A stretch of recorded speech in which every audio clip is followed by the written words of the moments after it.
All right. So the funny thing about this series is that I thought the team that lost in the World Series would show a little bit more fight and like some vengeance, at least they wanted to acquire.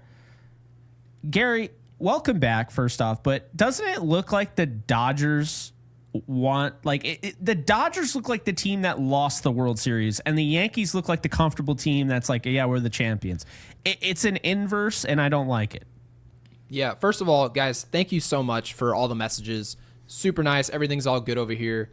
But just as far as what happened, I mean, yeah, you would like to believe, okay, we lose in the World Series, you're going to show up pissed off with a chip on your shoulder. Jake, you like to call it having a chip on your shoulder. Well, it seemed like the Dodgers had a chip on their shoulder where they're saying, okay, you feel like you blew a game. You feel like we narrowly beat you in a game one. You didn't really pitch who you wanted to pitch. You bring out Nestor Cortez. We're going to show you that there's levels to this. And it seems like they showed that chip. So for me, yeah, my takeaway here is that when people told me that, okay, game one, we like the matchup. It's preferred. We've got our ace out there. And then game two, people also told me, they said, Will Warren somewhat concerned. This is a young player. We'll get to the quote that Garrett Cole told him before the game. It was actually pretty hilarious. But and then we'll get to the supers. But everyone told me that game one and game two were going to make a lot of sense, and the Yankees would be able to stay in some of these games. And then game three was where it gets tough. You're running into Yamamoto. We don't have success against Yamamoto. We're at Dodger Stadium. And now we're down 0-2 in this series. I understand this is not the playoffs, but this series, for all its purposes, essentially was not for the standings. It really was for a message. And the Dodgers sent a message that, yes, fundamentally it was clear. You had to get better in that way. You guys needed to get more athletic. The team needed to be faster. Some young players needed to develop. And for the most part, we're happy with what Will Warren's done up until this point. He's been striking out everybody. Jason Dominguez has been showing some flashes. Hasn't been consistent, but some flashes there. And yet, Cody Bellinger's worked out. Paul Goldschmidt's really worked out. And you can see the defense much better. The pitching's been fine. Bullpen's been fine. And yet, you walk up to the Dodgers, who have not been playing great baseball at all, Jake, and it just didn't matter. The Dodgers showed up, and it just sort of felt like the big brother out in the front yard. Like, okay, you grew a couple inches, like you're ready to challenge me again. Okay, good for you. I'm going to show you that you're not at this level yet. So that's what I perceive of the Yankees. The Yankees can go win the division. They can say that we're better in all these different ways. We're better than last year's team. All that is valid. Go ahead and do that. But you've got to show that you can beat these guys. And so far, they haven't done that. No, you're absolutely right. I mean, really what it comes down to is you had your best player who carried the team on his back, and he had 2 runs all by himself, hit 2 home runs, and they lost 18-2. And, that's a really lopsided affair. And here's the deal. Like, when Will Warren has an ERA under 3 for the month of May, and then he goes out there and you could see some panic in him. Like, he wasn't missing bats. He's like, all right, I'm not used to this. I did mention on yesterday's show, he's great on the road. So it wasn't like a road issue. I had no issue with him coming into this game. But it just kind of goes to show you. I said it yesterday when it came to like the Rays just randomly have the Yankees number. It makes no sense. They could have guys on their team that just aren't even MLB worthy and they find a way to win. But what it comes down to is when you look at the Dodgers, this is a team that gets ready, they get prepared, and they make every single one of these just an absolute barn burner. Like they essentially make this, an event. And so, yeah, it is brutal to say the least. When you look at everything that, the Yankees have gone through, losing Juan Soto, and then you go out and you get some of the guys that you do to replace him. And now you've been on this tear where you've won, 16 of the last 20 games. Yeah. And now you play a team that's been struggling, and all of a sudden, well, it's the Dodgers. And the fire that you're expected to have because you lost to them in the World Series, they have, well, that's an issue. But Gary, 2 things. You mentioned it with Garrett Cole. Mm-hmm. And Garrett Cole said before the game, basically he was telling Will Warren, and I'm paraphrasing here, I don't like this at all.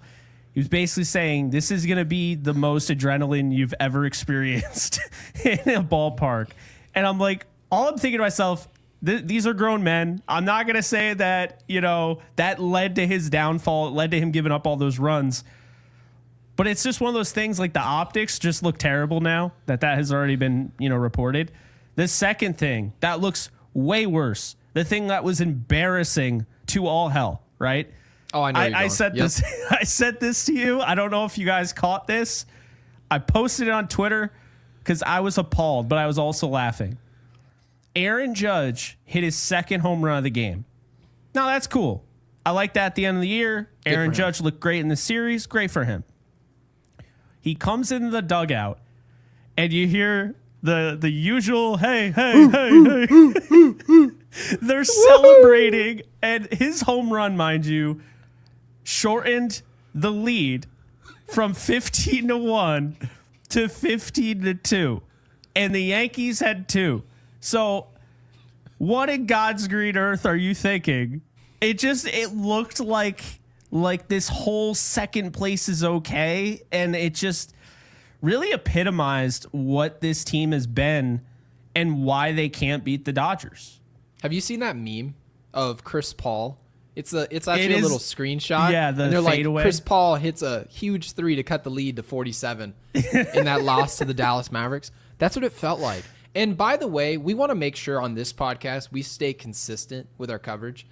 We did this with Toronto, if you guys remember correctly. For those of you who have been around our channel for years now, we talked about the Blue Jays. When they hit a home run and it's like 10-3, game's over, you're a loser today. Like you objectively have lost this game. There's no reason for a home run jacket to come out. Put that away. Yeah. You can take it out in a tie game. Maybe you hit a home run, cuts the lead, the Yankees lead to 1. Now you pull the jacket out. Makes a lot of sense.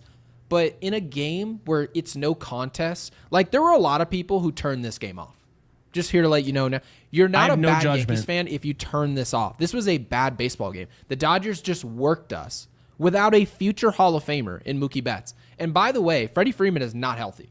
He's on one ankle. It just doesn't matter. The Yankees don't get them out. So Slim Lewis, and by the way, before I get to the super chat, make sure you guys like this video. Apparently it helps the algorithm more than we think. It's pretty ridiculous. But anyway, Slim Lewis with a 5. Thank you, Slim. We really appreciate you supporting the channel. Thank you, Warren Slim. is not a legit starter.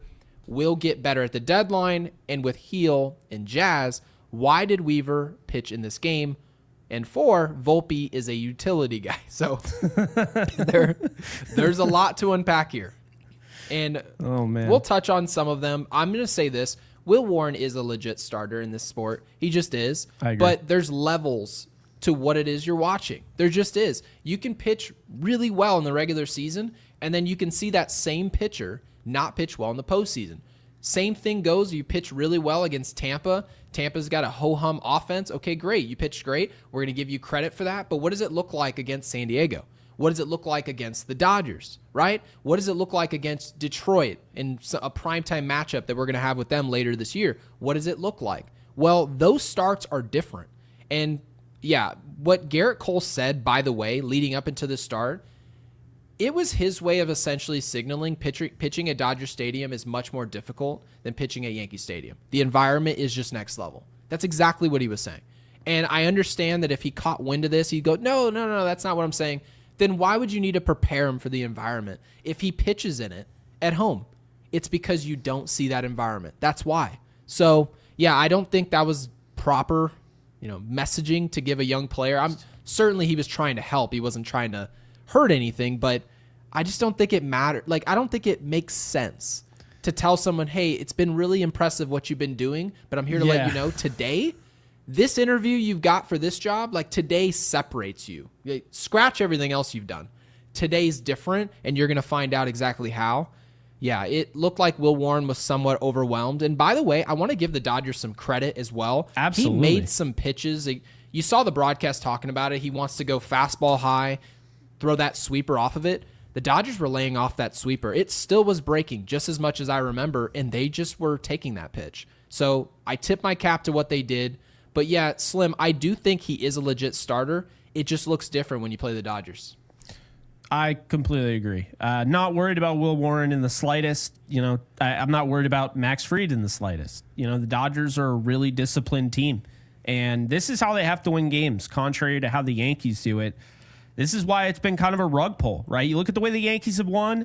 They've won. They've been consistent. Like I said, 60 of the last 20 before they see the Dodgers. And a lot of those wins, they're winning games 5-4. They're winning games 1-0. They're winning games 3-2. Mm-hmm. And it's a team that really doesn't make a lot of mistakes now. So they did correct the defense, but they still don't have like this overpowered offense. They're consistent, but they don't really have the bats to like on a dime do what the Dodgers can do. And so that's the thing, because the Dodgers need that because they have 7 pitchers on the IL currently. And the Yankees, they don't have Garrett Cole, but they have one of the best rotations in baseball, when you really look at, since they kind of figured out things after Stroman. So that's just the reality of it, is that the Dodgers are used to playing this way. They're used to having to rely on their bats. Their bats are all, very patient hitters, situational hitters, clutch hitters, guys that are willing to do the little things. That's another thing. Dodgers, you're not going to catch these guys swinging for the fences. Ohtani might want to, get another home run. You see him might swing for the fence, swing a little ugly. But for the most part, the home run hitters are going to do that. But they're smart. Exactly. They're fine serving into left field, getting a single, stealing a base, moving on a pass ball, whatever. They're always just trying to get guys on base. That was the name of the game against the Yankees and ultimately led to them winning the World Series. The Yankees and Dodgers were close in every single game. And the one game they weren't, the Yankees blew them out in. But guess what? When it was close, every single time the Yankees let a base runner on via error, walk, it came back to bite them. That's just who they are, and you got to tip their cap to them. Yeah, and I do see in the chat, like some people are saying, and we'll put this super chat, of course, on the screen, about having a boogeyman team. It feels like this is our Houston right now, and it's not what you want to hear. It's not what you want to see. But Apex, and I think this is actually a good question because it's forward thinking about what the Yankees got to do about this. Like, do you just flush this? You get punched in the jaw, you get knocked out. Like, you'll recover from getting knocked out, but what's the lasting effect of this? And that's what Apex wants to know. Apex, thank you for the 2. He says, if we get swept, more pressure on Brian Cashman for a trade. So I would say yes. If you really think about it, if the Yankees had, say, 1, 2 of 3 in this series, what's the overhanging feeling for the Yankees? Okay, we've shown we're probably running away with the AL East. Our division's even larger than what it is today at 5.5. It's massive. And then you turn around and say, well, we just beat the Dodgers. We beat the Padres in a series. The entire feeling of the rest of the year is just different. And now the only other team the Yankees probably say we need to take a look at is Detroit. And then you figure out from there what that looks like. So yeah, Apex, I think just putting it point blank, the answer is yes. When you go into Dodger Stadium, everyone wanted to see what do they look like when they redline. When they play the matchup of the year, what's this Yankees team going to look like? Well, we kind of saw what it looks like, and it's not like we didn't throw our ace out there. So, yeah, Jake, I think it absolutely signals to Brian Cashman there's ways this team has to get better, and it's probably not going to be massive pickups, but there's certainly pickups to be had. Yeah, and again, to kind of add to your point, they don't have to just get better to win the AL. They don't just have to get better to go to the World Series. You're talking about win the whole thing, and that's what we should be thinking about. And I see it as Freddie Peralta is the perfect arm to go out and get in the rotation. I would love that. And I think, who we were talking about, Yohan Moncada. I think Moncada would be a great fit. They need that type of slugger bat. But I will say, with how poor, the bottom of the order has been, and by the way, I'm pretty sure I sent you a stat, and I got to find it because I'm pretty sure I saw it, and it was just repulsive. So what was the gist of it? Because maybe I'll remember it. It was 8 and 9 hitters, and it was something along those. Okay, it was Max Goodman does a great job of covering the Yankees. So the Yankees' production at second base and third base combined this season, okay, compared to all the MLB teams, get this, they're last in hits with 69. They're tied with the Rockies for last in batting average with a 185. Makes sense. We had Jazz there for a bit. He was hitting 150. 28th. They're 28th in on base percentage, 282. Okay. They're 28th in slugging percentage at 316, 28th in OPS at 599. I mean, they're 29th in K rate, 25.9% of the time. As you know, I've been really trying to push. I want to see more from Peraza. There are some signs where it's like, man, this guy he has an expected batting average against fastballs of a 355. He's nowhere near that. Peraza. He has a slugging that kind of goes back expected slugging percentage of over 500. Yeah, that kind of goes back to your eye test when you were talking about the contacts there. Like, he's making a lot of hard contact, but it's not resulting in anything. So I think the gist here, and in Stockton, thank you for the 2 Dodgers are your daddy. We appreciate you being here. Word for word. You can go ahead. That is perfectly fine by me. It's all fun. When you win games consistently, you play a team in the World Series, you beat the brakes off of them in 5 games, and some of it was self-inflicted. We showed up, and we did not even really show up to the series. I thought it was a huge letdown for baseball, and I wanted to see what the Yankees were going to do off of that. I was a little underwhelmed, but then I was like, okay, well, some of these moves could work. Like Bellinger could work, right? Fried could work. Goldschmidt could work. And you sort of see it is bouncing the Yankees' direction, and it shows in the standings. And, of course, the AL East being horrible is also helping us. But having said that, the AL East being bad is not going to help you when you go play the Dodgers, the Padres, the Phillies, the Tigers in the playoffs. It's not going to change that because everyone's even at first pitch. It doesn't matter who you're used to playing. So, yeah, I want to throw a couple super chats up there because Apex has been great. And he's mentioning the bats. He said, if we had real bats, Thank you, Apex. It offsets for bad pitching. So I do want to give the Yankees somewhat of some credit with their bats. I'm not just going to crap on them. I know we just lost like 200-0 right now. And Aaron Judge is the only person who showed up. But having said all of this, the Yankees' baseline for their at-bats 1 through 9 is way better than it was with that World Series team last year. It just is. They're able to score in more ways, and it tends to show itself on a day-to-day basis. But where I think Apex is sort of getting at here is that it seems like our red line, like when you really push us, we can't go quite as hard as the team we just saw on screen. Without Mookie Betts, by the way. Like Teoscar Hernandez, Freddie Freeman, right? Ohtani, all of those guys in the big matchups. You see what's the biggest matchup you saw? You saw Fried, Ohtani. He won that matchup. He did. He just comes through. So, yeah, I think part of it's a little frustrating when you see our best go up against their best, and they tend to be getting the best of us. So, yeah, I understand the frustration, but I do want to... Oh, by the way, I do see Cheeks up there. I want to make sure I throw him up on the screen. Jake, he says, why do the Yankees always have a boogeyman team? This is what I was getting to. What do you think, Jake? Because obviously, like, I took my wife to New York, right? We play Houston, and she's like, why is everyone so pissed off? Like, why is everybody so fired up? And I was trying to explain to her, this is our rivalry. They've taken us out. They essentially taken us out of the playoffs multiple times. And the storyline of how we got here, we don't like these guys. We've got to show we can beat them. And she said, this is verbatim what she said. Well, you guys don't really beat them that often. Yeah. That's what she said. What do you think about this? Because it does feel somewhat like the Dodgers are our boogeyman right now. I think it's spot on. I mean, think about it. And I was thinking about this today. Any lead, do you feel it's safe against the Dodgers? Because I don't. I don't. Here's the question. What inning and what lead? Because obviously you'd love to say I'd love to be up 20-0 in the ninth with Luke Weaver on the mound. Like a normal lead, like 5 What's runs. a lead? Is a 5-0 lead in the 7th inning, are you comfortable against the Dodgers? No, absolutely not. Absolutely What is not. the lead that you need, would you say? I would need 7 runs.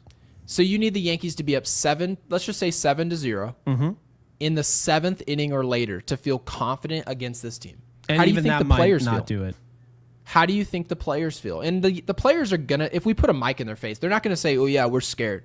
No, it's just a feeling you have. It just shows in the results on screen. So it kind of reminds me of what the Yankees and Twins dealt with, right? It just didn't matter what Minnesota was going to throw at us. We would just find a way to beat them. So it doesn't feel good. I'm going to be honest with you guys. Yeah, I mean, that's just how I see it. I feel like when you look at the Yankees and Dodgers, they've had games where like the Yankees have gotten off to a great start. I mean, I still remember their announcer, who was great, by the way, Joe Davis. Mm-hmm. Joe Davis, in the last game, Game 5 of the World Series at Yankee Stadium, this is to go back to L.A. and try to make history. Yeah. And it was like the sleeping giant has awoken. Aaron Judge hit a 2-run shot, and everything started to feel different.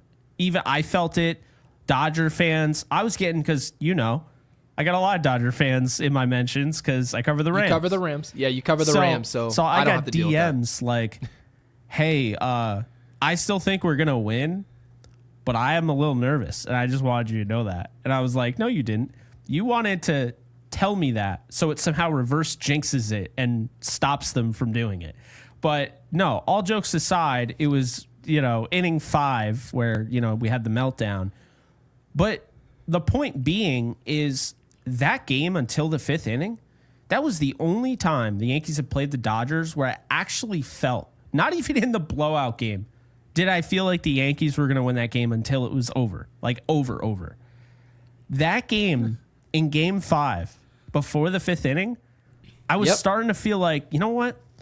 The Yankees are not only going to win this game, but I think they might even steal the next game. I didn't think they'd win at all, but I thought that they would steal the next game if they got out of New York. Did you really? Yes. And then immediately after I had that thought finally just simmer into my mind, the 5th inning from hell and back. And it was like Volpe throws it over to third base, and it's a horrible throw, and Jazz Chisholm drops I don't even remember why he threw there, but he did. And then you had Aaron Judge with the drop pop-up or soft line drive. And then you had, Rizzo. And I was just thinking, when the ball goes to Rizzo, it's on Garrett Cole for not covering first, 100%. But I just kept thinking, while this is happening, it's like happening in slow motion, Gary.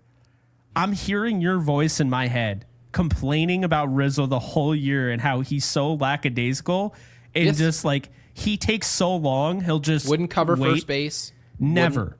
No. And it ended up being, not saying it's entirely his fault there, but it's just so fitting how that ended up being the straw that broke the camel's back. And the game was still close, but the thing is, and this is why the Dodgers are so dangerous, I think the Yankees can punch back against 28 teams, but I don't believe the Dodgers are the team that they can punch back against.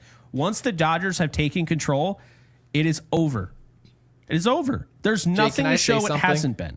Did you ever see the movie Central Intelligence by chance? I did not. With The Rock and Kevin Hart. That sounds like it would be funny.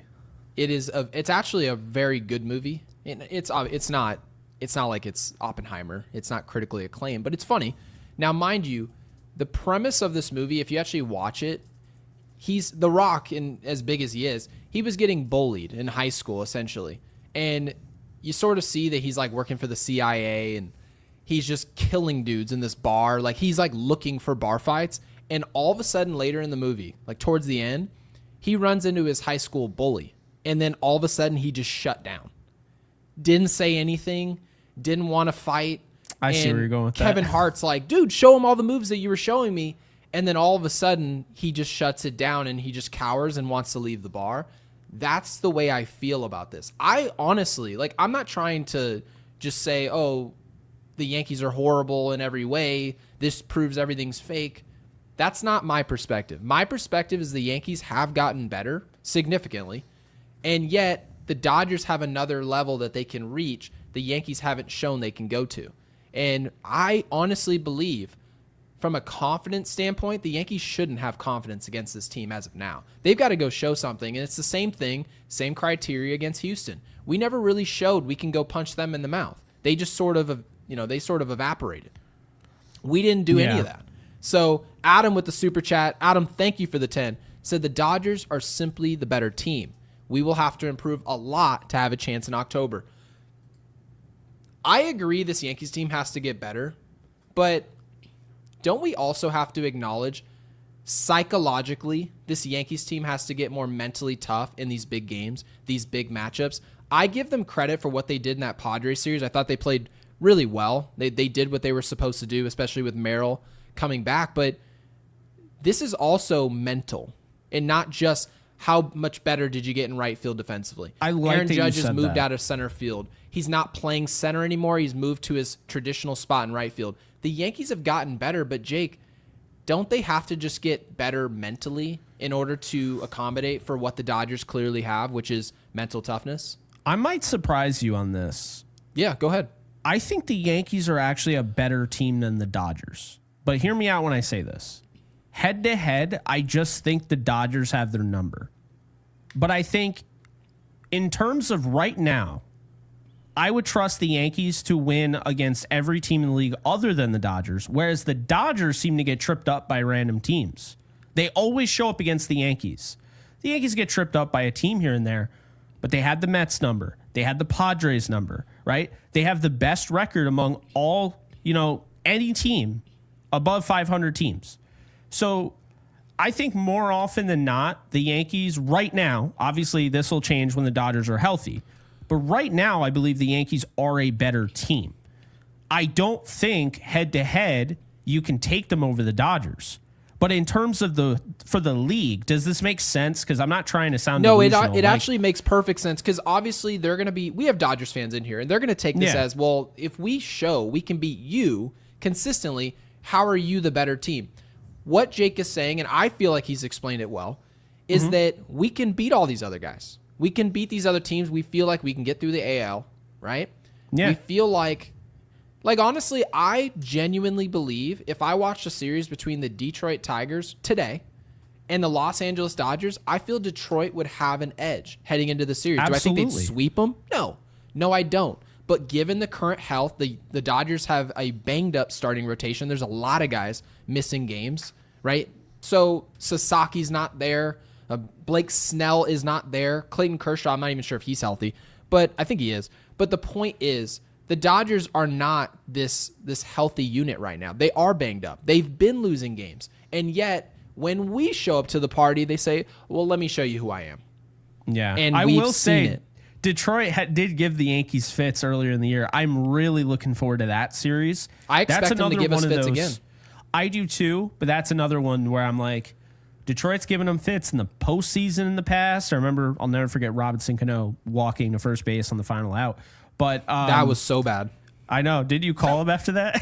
I did. I literally called his phone. It wasn't that day. It was in the offseason. I literally called his phone, and he just laughed. But, I mean, good grief. I do remember that play. It was that's brutal. Like one of the greatest things I've ever heard because that's what I wanted to do when I was that age. Like, I remember living that moment. And my dad's old school, right? Not old school to the point where we need to have pitchers hitting, but, like, old school where it's like, all right, can you actually, like, hustle? Like, and I just remember Cano walking, and it just left such a sour taste in my mouth. Because at this point, I'm young enough to think that the Yankees have a chance. I'm delusional enough to think the Yankees are going to make a comeback. And I just watch one of my favorite players just saying to me, nope, we're toast.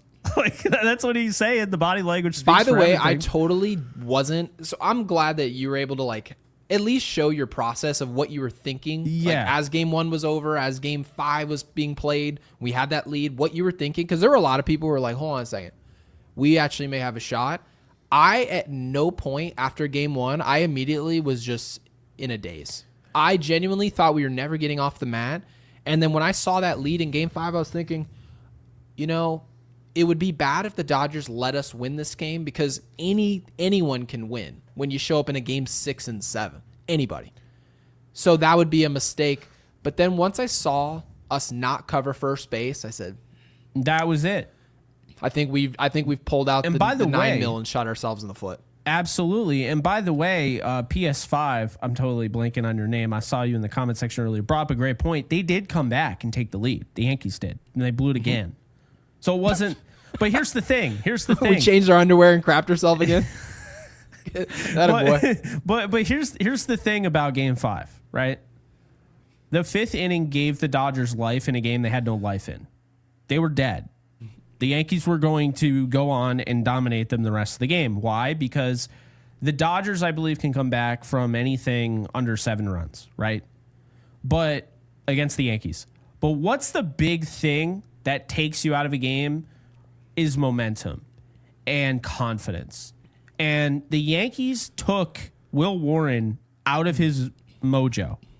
And then that in turn started leaking into the offense because like, oh crap, we're used to Will giving us a good outing. Like they know, they're not idiots. They know when Will Warren goes out there, he's giving up two runs, 3 runs. We just need to score 4 to win.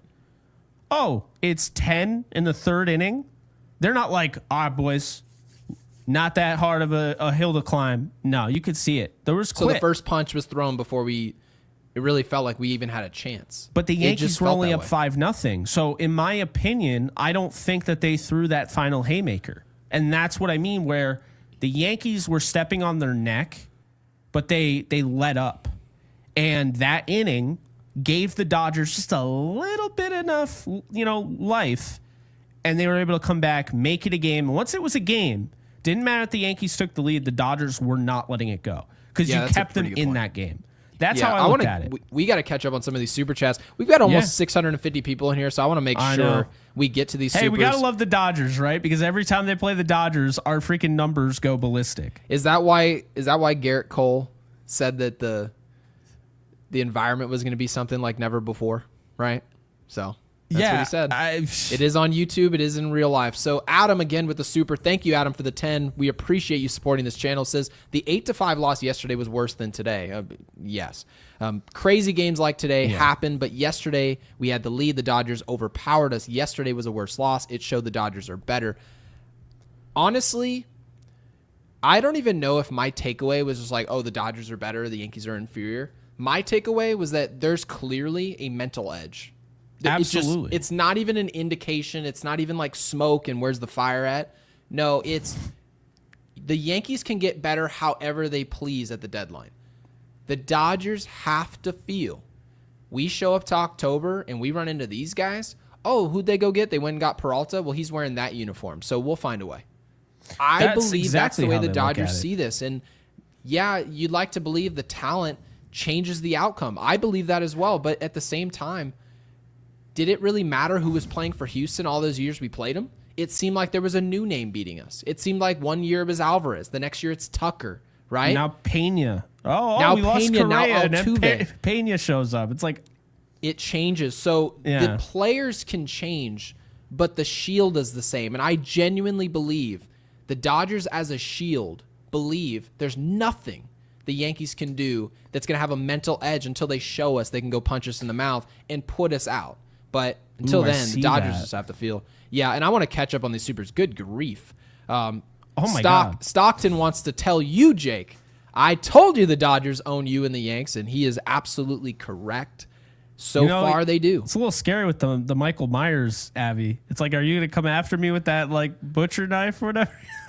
Says the guy who literally has masks in his back. I know. I got 2 Michael Myers masks in the shot. I'm totally kidding. I'm just making and Alex an Reyes with the ironic super. statement. Thank you for the 2. Says, guys, I was right. Alex Reyes, just for context, guys, has been mentioning there's levels to this. And the Yankees have gotten better, but Alex has been alluding to. Appreciate you, Alex. Is it going to materialize Although against I wish you were this? wrong. But yeah, we do wish you were wrong, but we're not. Some people call it flip-flopping. No, we're going to wait until we see the results, and we're going to cover exactly what we saw. You guys saw this game just like we did. Alex Reyes was exactly correct.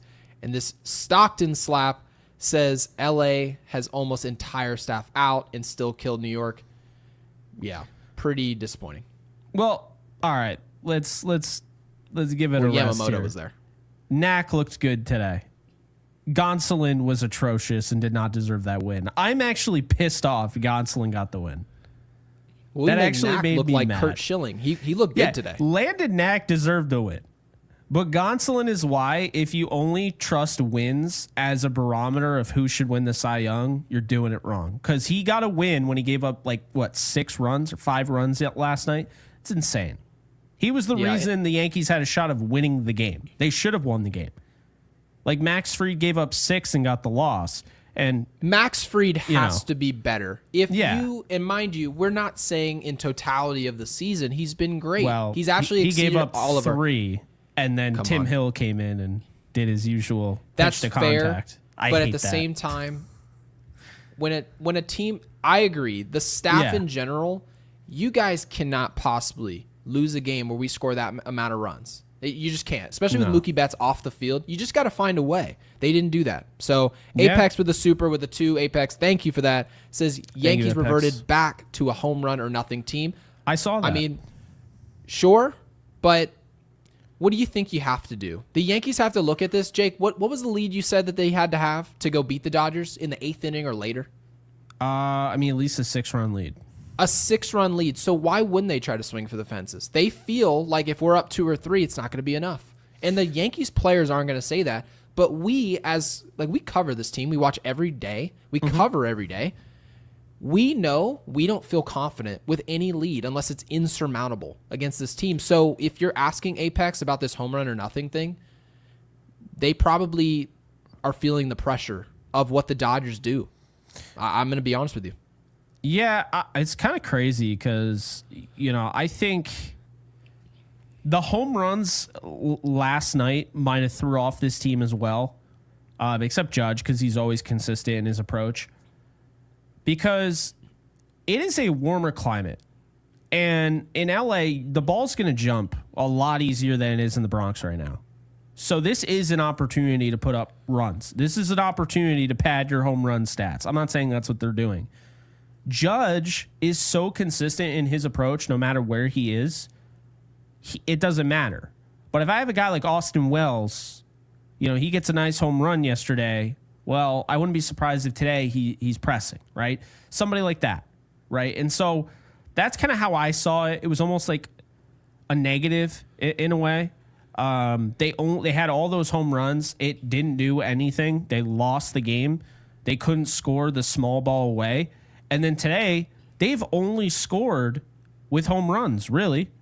So we threw our uppercut right to the jaw, and then it didn't knock him out? It's just like, you ever play Fight Night? It's like the guy online that just only hits the haymaker button, and then eventually he just gets so tired, it's just like it's in slow motion now. But what if you land? I feel like our haymakers were landing. Like we were hitting let's remember, guys. Well, no, none of us were criticizing the home runs while we were hitting the homers. We scored enough runs in game 1 to win, and we still lost. So, but then today, they're pressing the haymaker button and they're like throwing the slowest jabs ever. It's leaving their head wide open. And the Dodgers were just like Muhammad Ali, straight haymaker to them. I would say that's definitely fair, especially for game 2. And then we're going to see what happens with game 3. I feel the Yankees came into game 2 thinking we've got to go score 9. If we don't score 9 or 10, we're losing. If this was a boxing match and it's like round and round, like the first round, the corner guys doing a little like work on the cuts and everything. Dodgers, they got some cuts. You already know where I'm going with this. The end of the second round, the corner man's like, I can't do anything to fix that mess. He just walks out. The Yankees were trying to create an insurmountable lead, and what does that lead to? And Apex mentioned home run swings. It leads to guys trying to do a lot by themselves. I'll push back on that. So you thought in general the approach was fine? Yeah, no. On the Super Stockton, I see you. Oh, so I'm just going to go ahead and I can tell you what we think. Shohei Ohtani, while he's pitching, I believe he's the best player in the world. As of today, he's not pitching. He's getting close. I think he's a couple weeks away from taking the mound, which is good for baseball, and we want to see him healthy. That's great. And then he's got to return to form. If he's still an ace-like pitcher, then, yeah, I would completely agree. But in terms of the bat, no. I mean, Aaron Judge is hitting 400. He's practically hitting 400. He's basically got the same amount of home runs as Shohei Ohtani. He's got more RBI. Obviously, Ohtani is leading off. There's some context there to be had. But Aaron Judge is the best hitter of the generation. But as far as overall players go, yeah, if he pitches, there's nobody who can hit the way Ohtani's hitting while also pitching. So yeah, exactly. Yeah. But that's you and I agree on that. Yep. And I think at the very least, like if you don't look at him as say better when he's pitching, right? If that's what you're making that case, yes, fine.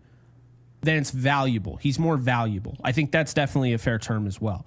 My argument is that, to your point, when he is not pitching, he is not a better hitter than Judge. No. Like, you can't just be like, well, Ohtani's generational.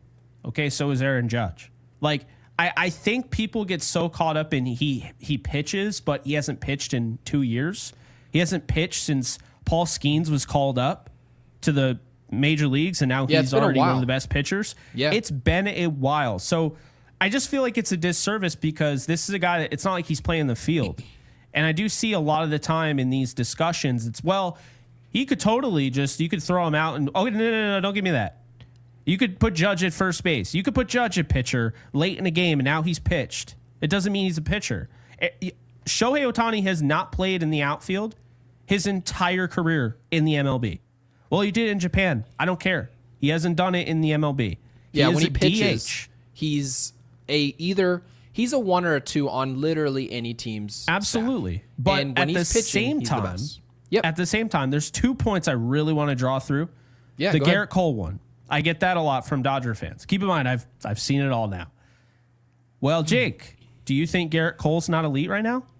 Yeah. Why would I think Garrett Cole's elite?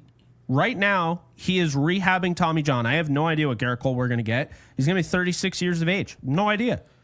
I don't know what Shohei What about Ohtani's Sandy gonna be. Alcantara? What about Sandy Alcantara? Exactly. We saw this pitcher. Mind you, Sandy Alcantara, this is the reason so many people wanted him on this Yankees team, and it wasn't just Yankees fans wanting him, and this is this offseason. It was about what he'd done in the past, prior to Tommy John. That's all it was. Shohei Ohtani, and I watched his bullpen and his breaking ball, his changeup, everything was moving lights out. It's nasty. But you still have to do it on a big league mound. I expect him to do it. He's that talented.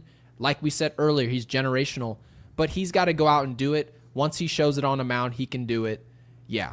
Most valuable player, he should be the MVP no matter what league he was in. If you're giving ace-like stuff, you're the team's best pitcher, you're going to throw up 15 wins a year plus. Your ERA is going to be under 3. You're going to hit 50, 60. He's on pace for 63 homers right now. It's stupid. So, yeah, he's a generational player, but as of now, he's a DH. So we hope he gets healthy. And we got a super chat here. I recognize this right away. That's Rod Thompson. Says, Gary, how are you, my man? I'm doing great. Missed yesterday's show. I normally don't miss shows. But says, it's Rod Thompson. There you go. I think the biggest issue is the Yankees showed no fight today. The Dodgers showed fight yesterday, and the Yankees showed 0 fight today. Only Judge. It was Judge. It was a Judge man army. That was. What do you think that was about? Do you think this is just psychological? That I think right now this team just kind of got us and they just laid down, or do you think the Dodgers genuinely played so much better than the Yankees that it was always going to be 16-2? Because you told me it felt like before we went live that the Yankees quit in like the third or fourth inning. Yeah, it felt you're was down ugly. 0 early on. I mean, they were down 10-0 really early. So yeah, I think they just quit. I actually from the previous super chat, I saw a comment say, "Well, Joey Gallo's trying to become a pitcher." But no, one thing I want to hit on, because I really want to hit on this element here. I've mentioned it on here before. Savant has kind of like a home run, expected home run. So this was the second thing I wanted to touch on. Okay. They have expected home run, right? And all the time, Aaron Judge is considered this guy that just hits in a softball field. Mm-hmm. Every time. Like that is the knock on him. But lo and behold, I know exactly where you're going. He has 16 more expected home runs if he was playing at Dodger Stadium for his entire career. So from this point on, null and void. I don't want to hear that anymore. The second thing I really want to point out, Aaron Judge is hitting in New York in late March, April, May, September, and October. Okay? He doesn't get to hit in the warm climate the whole year. So we're talking Shohei Ohtani. There is a difference there, a significant difference, where you're talking about a 10, 15 degree difference in the weather, in the climate. Ball's going to travel further. Home runs average will be higher earlier in the year when it really matters. So I just feel like people are missing that point. They never talk about it. New York fans don't even mention it. But that to me is what makes Judge so special, Gary. He's doing this in the Bronx in April. When he struggled last year, everyone was like, what's going on with Judge? But this year, he's not struggling. he is on a crazy pace. And by the way, his numbers coming into today, which only went up, by the way, he had 29 games on the road coming into today. He has a 416 batting average. 416, 47 hits, 9 home runs, 26 RBIs. He's got a 507 on base percentage, a 735 slugging, and an over 1200 OPS. So it's not just he's a Yankee Stadium merchant. Like, this guy is hitting anywhere he goes. I don't think they honestly believe that. What's the weather like, by the way, in LA? And I know you did bring this up, but I sort of wanted to drive it home. What's the weather like again in May in LA? Well, it's not 30 or 40 degrees. Isn't it beautiful? Yeah. What's it look like? Typically like 65 to 70, I would say. What's it look like in September? It's still beautiful? Still nice. Yeah. That's right. Yeah. So you see why I brought that up? there are different factors. People look at, I mean, that is such a basic take, obviously, that people say, well, look at right field. You're going to use right field as a reason that Aaron Judge is the most prolific home run hitter you've ever witnessed with your eyeballs, other than probably Barry Bonds. Let's get serious. Get serious. He should be tied with Ohtani for home runs this year, despite the climate. Oh, the foul ball homer. That was a joke. Ball. I'm so pissed you brought that up. Dude, we have to. All right, this is the rule. We have to bring it up once a month so we don't forget about it. We have to. Oh, yeah, that's true. Because we can't let this die. Because if he misses Barry Bonds' record by 1 home run or something this year, I am going to send a very strongly worded email to Commissioner Manfred. Well, he won't get close to the home run record. I think he's on pace right now for like 52, 53.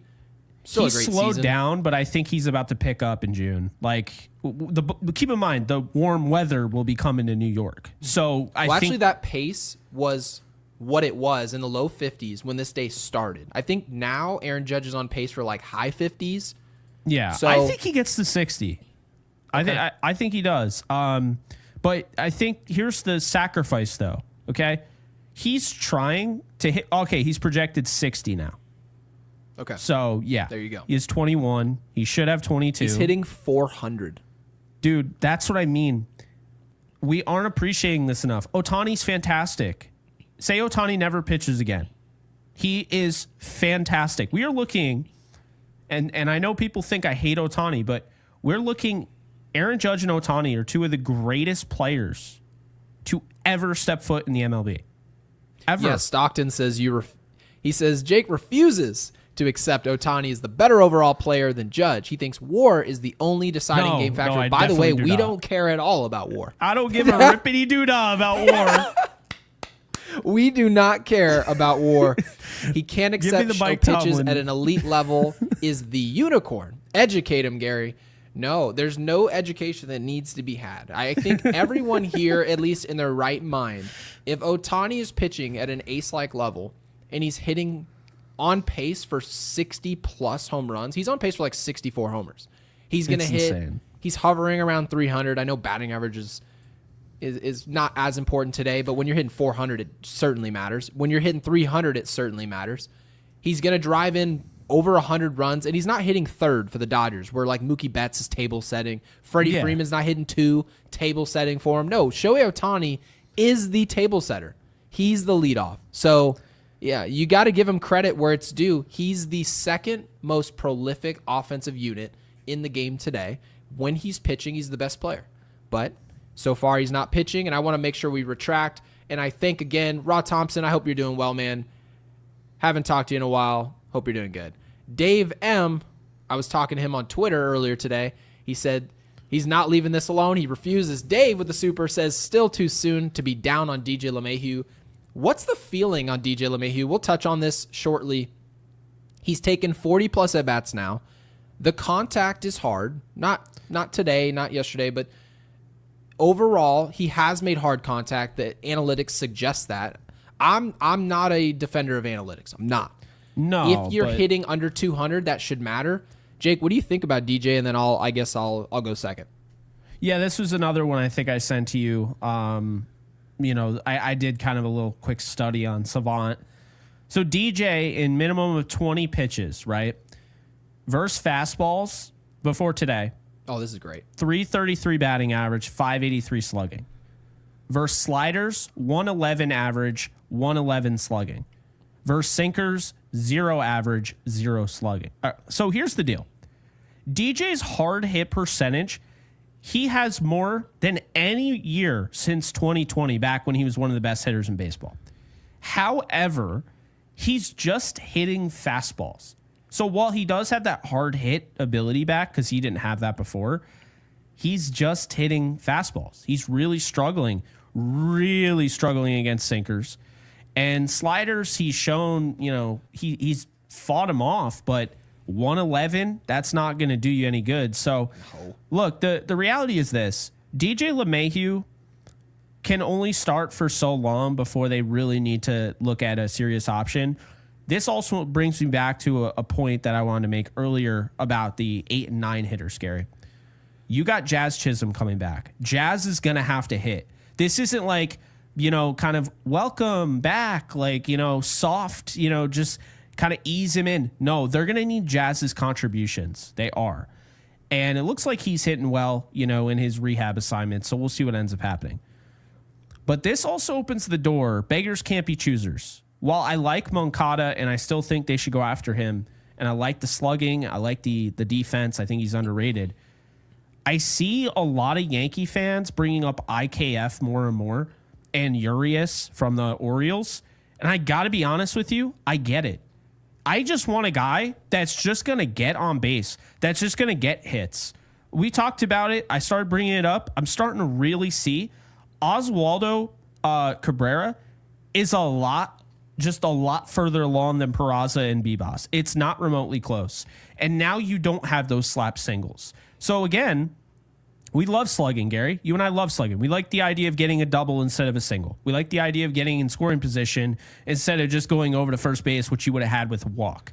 But the reality is, if you can have one or the other and you can choose, you're going to go with slugging. But right now, the Yankees don't even have guys getting on base. They're battling the Rockies for the worst 1-2 punch in the 8 and 9 hole. So here's the deal. If a guy like IKF becomes available, he already has pitched. He's already played in the Bronx. He can play in the Bronx. Okay.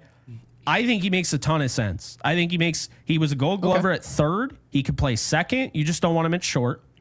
But he can play either of those two positions. Jazz needs to get going. I think he's going to, Gary. I think he's going to surprise some people that already wrote him off. But I'm telling you, if you just get a contact bat at the bottom of this order, this team is going to look astronomically better because they are essentially dealing with 2 automatic outs at the bottom of their lineup. And it's not to gang up on Peraza or Bibas. It's happening with LeMahieu now. And you can't wait forever, because what if it gets to the point where you're like, okay, it's July. DJ's not back. He never was. And you realize that you've now gone on a losing streak and you've lost series that you would have won. This is going to catch up with the Yankees if they don't watch it. We have been talking about this ad nauseum, but you had mentioned this before the season even started. They need another bat. I still believe that, and I actually have opened the door. If they want to go out and get a guy that hits for average, doesn't offer a lick as far as pop, doesn't offer a lick as far as slugging, I'm okay with it. Just have to improve at the bottom of the order. Okay, I'm just going to put this simple. DJ LeMahieu is not good. He is a bench bat. He's a bench bat. By definition, saying someone's a bench bat, this doesn't mean I'm saying he's useless. He's just a total turd. No. What I am saying is, if his role was relegated to being a bench player who plays when a player is, of our starters, who is tired, who's obviously a better player, or they're hurt, they cannot perform, they cannot play, you can plug DJ LeMahieu over there. He plays for a day or two. After you play a day or two, my expectation is that DJ comes off the field. That's my expectation. Right now, DJ's playing for an extended period of time. The Yankees will tell us, well, it's because Jazz Chisholm is hurt. But the Yankees do need better options if you're going to have a long-term plug-and-play. It's got to be better than DJ LeMahieu. That's what the trade deadline's for. DJ LeMahieu is going to go out there and play. What happens if Jazz Chisholm gets hurt in the second half? He's shown he can go down. He's shown that throughout his career. Is Both DJ years. going to be the guy you're having take postseason at bats? Because right now they're telling us the best option they have right now is DJ. It's not. And that's not a good, it's just not a good thing. And I want to, Stockton says Jake may as well be a Dodgers fan and a Rams fan. Jake would never become a Dodgers fan. I don't think that's happening. There was there was one time I respected the Dodgers because they had Mattingly. They didn't give him the roster and they didn't give him the time that Roberts has had. So no, I am not a Dodger fan. That is fair. Dave Roberts did get somewhat of a second chance. He was under fire heading into that postseason, that shortened year. Right, you're talking about the 2020 season. They go out and win the World Series. He was, in a way, it was a breath of fresh air. You can put your shoulders back, you can relax, and now the rest is history. The Dodgers have now won multiple titles. But yeah, to your point, he didn't get that slack. And Jenna, I saw this super a long time ago. I'm sorry it took us 16 years to get to it, but I mean we had a lot of supers. Welcome in, Jenna. First time I've seen you in here, but welcome in. I was gonna say, yeah. And again, guys, if you're new here, please make sure you hit the subscribe button and hit the bell so you get notified when we go live. We go live after every game. But Jenna Super, thank you for the 5. Jenna says, imagine if Rodon was the starter tomorrow, and after this performance by Warren, you could have slid Yarborough in, but no typical Boone masterclass. So I just don't know if I cared who pitched for the Yankees in terms of matchup. I just don't think it matters right now. Would I like to see Rodon instead of Yarborough? Yes. But what I'm at is that, you wouldn't like to see Rodon in this? No, and someone made a really good point, and I don't know if it was a super chat or a regular chat. No, I think it's brilliant. Rodon is fragile. We just have to be honest with ourselves. He is fragile. He's got his mojo going. We just saw the least fragile pitcher I've ever seen. I'm not talking about injuries, so chill. Max Fried. Yes. Right? You're talking about psychologically. This dude is just calm, cool, collected. Yes. Okay. And even he melted down. And you saw it. He was drowning in a glass of water, like you say. Well, Will Warren, that happened to. Young kid. He's a rookie. Totally understandable. Rodon is quite literally blowing everyone's expectations out of the effing water. Easily. I don't want him anywhere near a mound in LA. No way. So what happens in October? Because mind you, he's our two. No, you have to pitch him then. But so I'm saying, but I'm saying right now, I want to keep this train rolling as long as I can have. His ERA is below 3. I didn't think that would ever happen with him. Oh, that is true. Because if we pitch him, let's just say to your point, you're essentially saying he's got his mojo going. That's objectively true. If Jenna brings up the point, I would have loved to have Rodon Ray pitch C said in Game 3. Shout but Ray. All of a sudden, you go out there and he gets punched in the mouth, and it's like, oh no, and he shows a smidgen of his old self. Oh, dude. I do believe it could just throw everything else off the rails, and then starts that don't have anything to do with the Dodgers could be bad again. So, that's what I'm saying. Yeah, that makes sense. That's why I was like, honestly, I was kind of, I was hyped for this series, but then like after the first night, I was like, and then like I still thought they would win with Will Warren. I thought he'd be fine, but now I'm like, man, GG's Yarborough. It was fun while it lasted. He's about to get trounced. Like, I don't feel great, and mind you, I don't feel great about this Yarborough. They also have start, no clearly. Bullpen, by the way. Now, like they used everybody. Why did Weaver pitch? Like, why? Dude, I have no idea. Why did some of these guys pitch? Pablo Reyes should have just pitched the whole game. No, honestly, like I'll put her back up on the screen. Like literally, Boone should have thrown Jenna out there to pitch, me out there to pitch. Jake, you should have pitched. Well, no, I need a helmet. Status. I don't like those comebackers. I was gonna say my luck. I had to get hit by a line drive. Yeah, you have been hit, so yeah. That's true. Yeah, but I guess Jenna brings up a good point. We want better matchups, but psychologically, what this series is doing to our team, it may have a lasting effect. So we need to be careful with what we wish for. Raul with the super didn't have much to say, but he did help out the channel with 2. Raul, thank you. Raul, appreciate it. We have nothing to read if you didn't put anything in there. We would have read it. But thank you, Raul. We really appreciate that. Stockton says, dumb point, Jake. Dodgers swept Detroit already. Okay. All right. Yep. Appreciate the two. Hey, thanks, Chach. Appreciate you, man. Yeah, it says, still a diehard Yankees fan. Go team. Love it. Yeah, we love this Yankees team. We just want to see something different. We want to see them throw a punch back at the bully. They're bullying you. It's just simply put as that. It's not good. Nate with the super with the 2 says this is slowly turning into 49ers Chiefs of Major League Baseball. I believe Nate is a 49er fan, so I actually really like this analogy. So this is very valid. Yeah, because, well, think about it. Dodgers and Yankees aren't in the same division, so they don't play all the time. And the Dodgers and Yankees play in the World Series, and there was a lot of like expectations, like, oh yeah, the Dodgers are going to win, but then the Yankees came out in game 1 and they kind of took over, and then at the end of the game, like everything broke loose. The 49ers were up by 10, like late in the game, in the fourth quarter, and they were celebrating, and then they became a meme right before their eyes because Mahomes came back and they won the game. But that happened twice. So there's Bills, history Chiefs there too.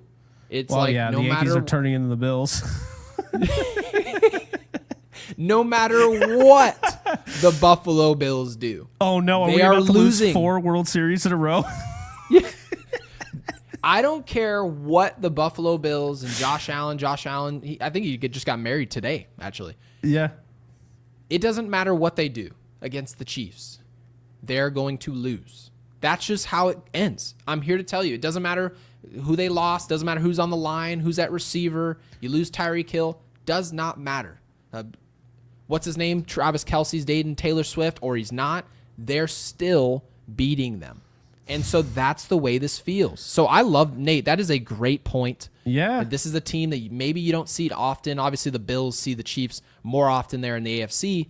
But the point is, sometimes you just see a team and you feel prepared. You walk through the door, they punch you in the jaw, you turn around and say, I guess I wasn't ready for that. And then you just sort of try to figure it out later. And by the way, I was waiting to get to this super. I read it obviously a few minutes ago. And this is something actually that you brought up in a different way, Jake. But I want you to answer this actually first because I'm curious. Apex with the super, thank you for the 2, says, is Boone to blame for the lack of mental grit? Jake, go ahead. It's interesting because what I was saying off air to you is that there are new players on this team, and the only thing that is consistent is Aaron Boone. Now, obviously, I know Brian Cashman and the ownership, whatever, but Aaron Boone being in the dugout, he's the one thing that's consistent. They've gone through new coaching, all of that, and yet they still cannot beat the Dodgers. It is wild to me. I mean, it kind of reminds me, going back to the 49ers, kind of reminds me of Sean McVay with the 49ers for a bit. And then he finally got out of that kind of dry spell, and now they have beaten him back to back. But, yeah, you know what I wonder? Just one win tomorrow would go a long way. Don't you feel like they just need one win at Dodger Stadium to just kind of be like, all right, we're cool. Like, we would have loved to win that series. To Yamamoto tomorrow, and somehow, some way, like you mentioned, the Yankees bullpen, they worked today. We have no idea how. Yeah. No clue. Good but Lord. If the Yankees went out there, took an early lead on Yamamoto, it's going to have to be that. You don't want them to get it going. But if all of a sudden they take a lead, they hold the lead, we at least get a rep. Get a rep in there of something, something positive in this direction. I think we maybe have something to talk about, maybe something to leave the yard with. But if we get swept tomorrow, which that's what most people expect to happen, we're genuinely leaving Los Angeles with nothing positive to take away. And that is not a good thing. Yeah, no, I think they definitely, if they don't win tomorrow, which I'm expecting them not to, because you and I were on the same page through and through, Yamamoto is going to run roughshod of this lineup. He just is. They cannot hit him. And if they do come out and they're able to hit him, even if they lose this game, if they put up a good fight after going down 18-2 the day before, I think they can build off that. But they have got to be competitive. If they get like the doors blown off again, then you know what you do as a Yankee fan? and I never like doing this. I'm always I'm the person that's like, my team loses to this team, I want revenge. All right, here's the deal. The Rams had a chance to get revenge on the Patriots, didn't work. The Rams had a chance to get revenge on the Eagles, didn't work. The Rams had a chance to get revenge on the Lions, it didn't work. Kansas had a chance to get revenge on Arkansas. Do you see where I'm going with this?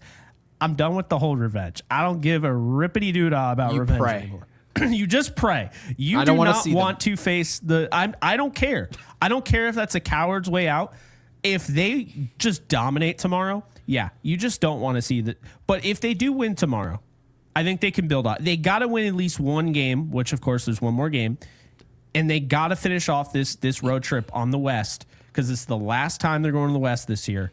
They got to finish off with a W. They got to finish off on a high note. If they win tomorrow at Dodger Stadium, I think they can build off that. If they don't, you're praying for them to face literally anyone else in the World Series.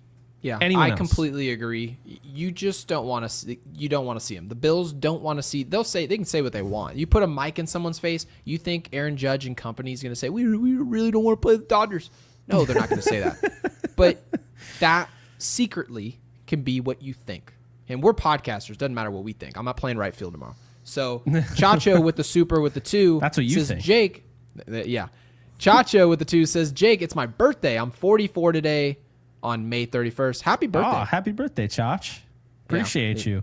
Yankees really gave him a birthday present. Yeah, Chach is a Ravens fan. Okay.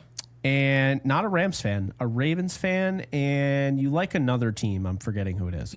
Dallas Cowboys. And he's also a Yankee fan. So he follows me on the Rams channel. Yeah, he's a loyal one. Follows me on the Rams channel and then comes over here and supports our channel. So appreciate you, Chach. Yeah, and welcome in. We really appreciate it. Speaking of Ronnie, speaking of people that support me on both channels, Ronnie does that as well. This is one of our most loyal here. Ronnie with the 10 says, I was at last night's game. This Dodgers team is going to be unfair when completely healthy. Anyways, good show as usual. Ronnie, we really appreciate that. Appreciate you, Ronnie. I'm going to say this about the Dodgers. They're not even close to a finished product right now as far as health. It's just not close. Like Freddie Freeman, I mean, we hope that he gets more healthy. I want everyone to be healthy. I want to beat people when they're healthy. I want us to be healthy. I want Giancarlo to play. I want Freddie Freeman to play. But, yeah, like you said, Jake, you kind of hope you don't run into Freddie Freeman anymore. He just beats the brakes off us every time. I'm tired of seeing this. Like, I don't want to see that anymore. They're all doing it. Ronnie was at the game. You know who I don't want to see? I don't want to see Kim anymore. Hi-Seon Kim. Yeah, I don't want to see him either. He's like the 6th most... There he's you go. Probably though. Like that, like this on is the list. And this is what I'm talking about with the Dodgers. Yeah. They got all these guys, Pajes, and although I will say that one dude, I don't even know. It's so funny. The Dodgers have all this talent, and then it's Vargas or what's his name, the one that is like he was a bad teammate or whatever, in with the Marlins. Rojas, Miguel Rojas stands out like a sore thumb. Dude, it literally has an OPS below 600. What is it? What is the thing again? Is like that war picture where it's a bunch of army vets and there's a clown standing in the background? Yes. That's honestly, that's what it is. But I'm like, when I see him, I'm like, what? It is really dumb. He's just there but I guess he's on the team or whatever. So Ronnie, he was at the game. It's a really cool environment. For those of you who haven't been to Dodger Stadium, it's electric. It's crazy. It is, I will say, this is one thing, little side note, doesn't have anything to do with the game.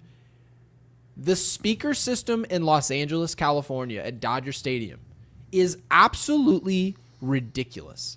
And I don't think, by the way, that it's unfair. I don't think it has, I don't care about that. I really don't. Like some broadcasters have been like, oh, it's having a difference on the play. Just go play baseball. Well, that's ridiculous. Just go play baseball. That's ridiculous. But the PA system, you can hear it on the TV. It sounds like it's on surround sound in my house. So, well, it makes every game feel like a playoff game, which is good. Yeah. I guess it's good. And clearly it works because when people talk about the environment, yeah, it's the people, it's the fans, but it's also somewhat the PA system, right? It's the setup. I mean, as long as you don't play the White Sox, the Rockies, or the Orioles, you're good. That is true. Then it doesn't feel like much of a playoff game. This is true. Also, if it's a day game, it's impossible to get to Dodger Stadium. It's impossible. Speaking of which, tell me you saw the Orioles, White Sox like scuffle. It was so funny. Those two dinglings had a fight?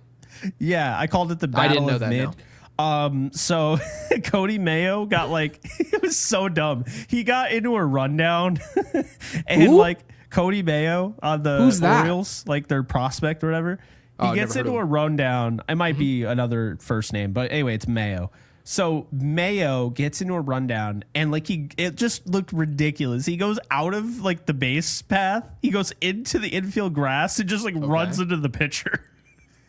And then the pitcher, I'm going to have to watch that. yeah, and then the pitcher's like, what the hell's going on? And then Cody Mayo goes over and he just pushes him. And the pitcher's like, are you kidding me? And then the whole thing, like they all just, people are running in from the bullpen and everything. They're yelling at each other. And then literally nothing happened. It was quite literally the Battle of Mid.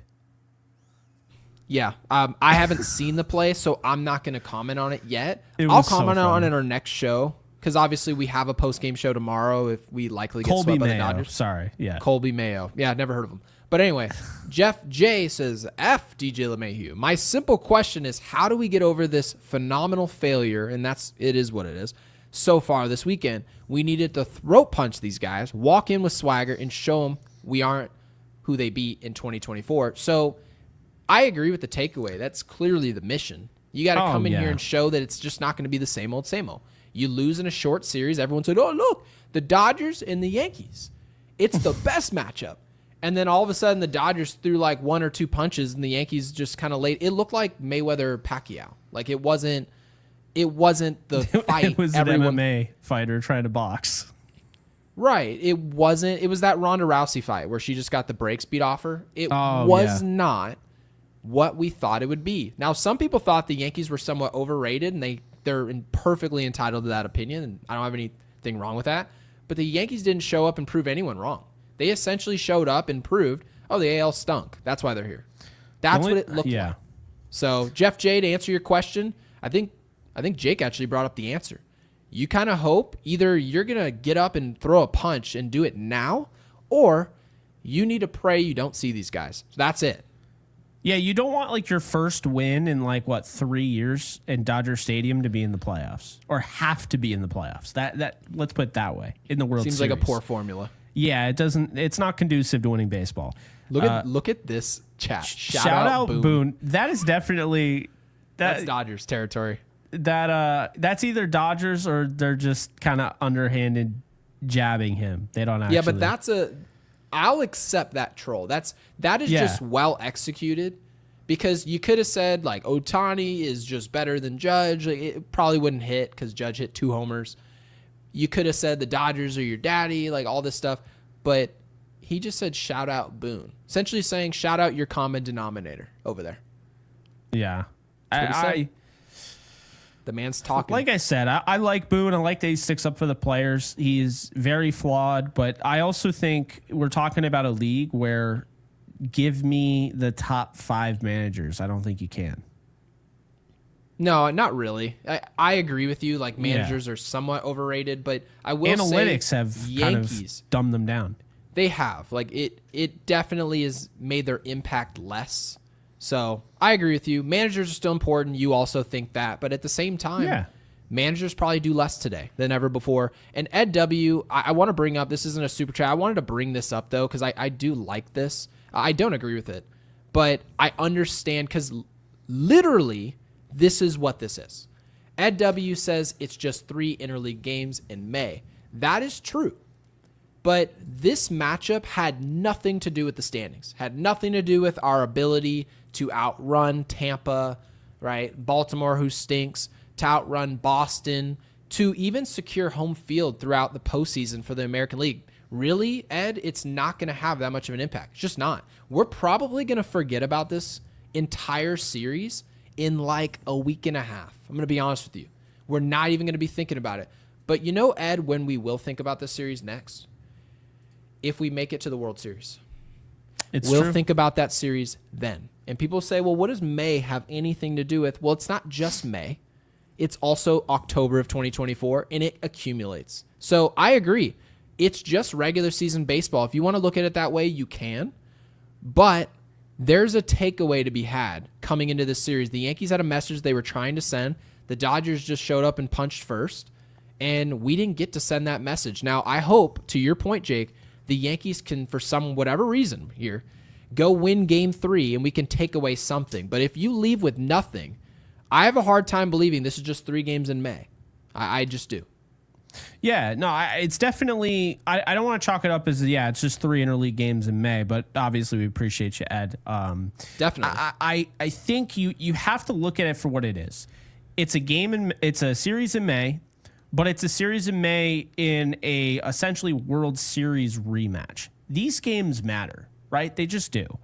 And when you look at like that series against the Mets, you can't have the same assumption like you feel great, like, oh, the Mets were killing it, and then we beat them 2 out of 3, and honestly should have beat them 3 out of 3, and we beat the Padres. Were those games just in May? Like, that's where it's like you got to be fair on both sides of it. You got to give the Dodgers their credit. Dodgers are banged up, and they're finding a way to win.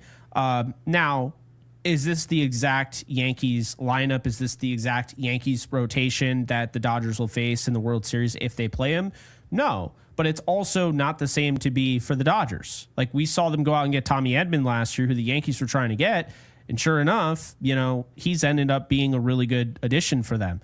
And, they went out and they got Alexis Diaz, for their bullpen. We'll see what ends up happening. That was a great pickup. I don't care what anyone says. Yeah, you were not happy about that. You texted me like, Yankees couldn't do this? It's like, oh, yeah, just the 12th round pick from this draft. I don't even know who that is. Of course I'll trade him. People just try and relegate. By the way, they try to put the Dodgers in this box of, well, they just spent a lot of money. We need a salary cap. Yeah, but they do shit like that. All the context of development. They leave out the fact that Cody Bellinger, right, player for our team, he won the MVP in 2017, I believe it was. Yeah. He won the MVP. He was drafted in the 5th round by the Dodgers, right? The Dodgers know how to develop players. And are they developing the whole field? No, they don't have to. They develop replacements for some expensive guys. Remember, Trey Turner didn't return. Manny Machado didn't return. They traded for these guys. Max Scherzer did not return. The Dodgers have a ton of players that they've just kind of let walk. They traded away Yordan Alvarez. Didn't matter because they developed other talent. And yeah, they spend a ton of money. They defer a ton of money. They just know when to make trades, and they tend to work out. They trade last year, Jack Flaherty. He worked out. He was pitching some big games for them. He pitched big time against us in the World Series. So my takeaway, and by the way, holy cow, Brizo is a Yankees fan. We did not expect this. This is a crazy development. This is hard to root for. Yeah. Well, we appreciate you. I did not expect that. So the chirp was about twist. Boone, but he is a Yankees fan. So this is probably something that Brizo's been thinking for a long time. Hey, I get it. I get it. But thank you, Brizo. Yes, thank you. By the way, crazy numbers tonight. We have over 650 people watching currently. Mm-hmm. We have almost 4,000 views total. I was told that. Do you remember when they said that we couldn't become a sponsored show because we're not a football podcast? I remember that. Oh yeah, I've heard that quite a bit, and I was actually told that, from somebody that I should just focus on being a Dodgers, just focus on doing a Dodgers podcast, and it was a mistake to do a show with you doing the Yankees since all my audience is in LA. Huh. I will say that the Dodgers fans definitely do show up. They just do. They do, but I they're wouldn't know clearly showing international to audience. But yeah, we were told it just wouldn't. Yeah, it just wouldn't work. So we really appreciate our audience, and there are so many people who watch this show, and it's now something that we expect to see certain names. And you guys get involved, and you don't have to. Like you don't have to get involved with supers and all that stuff. We really appreciate you guys doing that. It makes this thing go. I like this, by the way. Stanton for manager. I would love Giancarlo as the manager. It's so funny because I forgot to bring up. What do you like? I didn't see. What do you think Stanton is thinking? They're down 15-2 in a game he can't play in. He has not been able to play in any of these games this year. He left it all on the field. He has not played. The last time he's played was against these guys, and he was hitting skyscrapers at Dodger Stadium. Wait, what do we think this is about, though? Because remember we said that, like, Boone, is he the problem? Like, is this the common denominator? I'm not going to go that far. I don't think this had anything to do with Boone. at some point or another, you just got to look at the players and say, well, you're the one who goes out there. I toss you the baseball, and you don't look yourself when you play this team, but when you play these other teams, you look fine. Well, I don't know. I don't necessarily blame. I don't know if I should say the leadership, because I like the leadership of Giancarlo. No, I think most people in this chat love it. No, I was saying, what do you think is going through his head, knowing literally the last time he played was against this team. He's hitting skyscraper home runs. He's carrying this team in the postseason, and they're down 15-2 in a game he cannot compete in. And they're hey. What do you think is going through his mind? He's sitting in the dugout having to hear this. He just watched this. This has got to be a nightmare for him. I'm going to assume Giancarlo hates sitting on the side all the time anyway, and you knew this. But having watched this series could have gone such a long way for the Yankees. We had the most to gain. The Dodgers probably wouldn't lose anything if they had just lost this series. If Stan he's said, saying I don't want to see anyone wear those loser rings. That's such an un-Yankees thing to say, which is just brilliant. I loved it. That's why we love Giancarlo, because he's got a little bit. There's not much George Steinbrenner left in this organization, and he's a little bit of what George Steinbrenner was. Just a little bit. Yeah, he's accountable. He can be mean. He's not fiery. He does it in his own way. He's not like Paul O'Neill screaming from right field. But you know what I mean? It works, and I think he's well respected. And to be fair, he doesn't play right field. He doesn't play. I know, but he did yell at. Remember Francisco Lindor? You remember that time he had a bomb, and Lindor and him were chirping at each other? Oh, he's sort of that.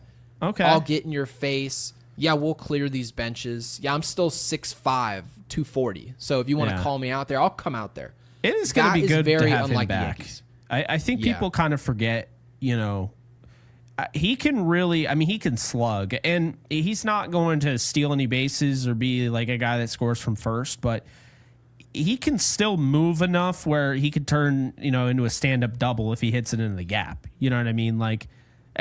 That's really all you're kind of looking for with him, is you're looking for him to slug, and you'll take whatever average you get from him, because the reality is and this is what it goes back to last year. We were doing the show, and I said, why can't you call this guy up? You've already set the bar as low as a batting average of 178 with Alex Verdugo. When you have guys hitting 150, 140, well, now, if Giancarlo comes back and he's hitting 190, but he's hitting, he's slugging, no one is going to care. The bar's been set so incredibly low in this lineup at the bottom, and I don't want to crap on the offense as a whole, but I have talked about this for a bit now. I like B-Boss and I like Peraza, but there comes a point where you kind of have to have tough love, and you're going to stop winning baseball games eventually. Teams are going to catch up. They're going to make deadline deals. Guys are going to start hitting their stride. If you think Juan Soto is just going to magically drop his batting average below 200 going into July, you're out of your mind. So players like that are going to start performing. There's going to be teams that get hot.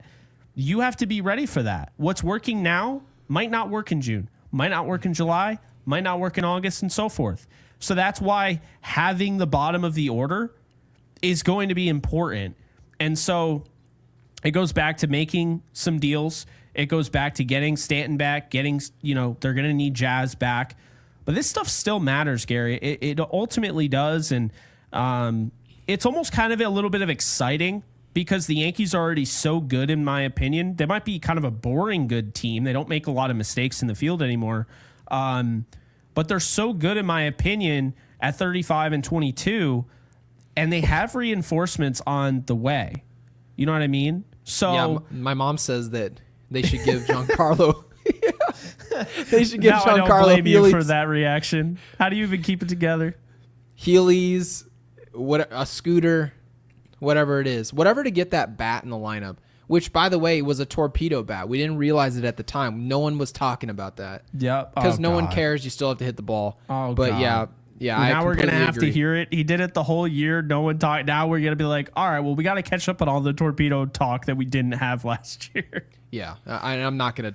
We're not gonna do it. And No. Breezo27 says, "Shout out to you guys. This is the only baseball podcast I watch. Appreciate you. We appreciate the 5. Thank you. We have another super as well from Ed W. Thank you, Ed.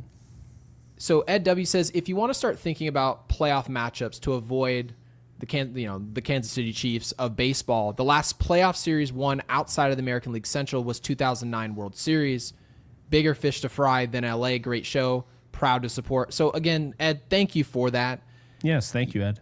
Yeah, I guess technically history isn't going to matter when you get there.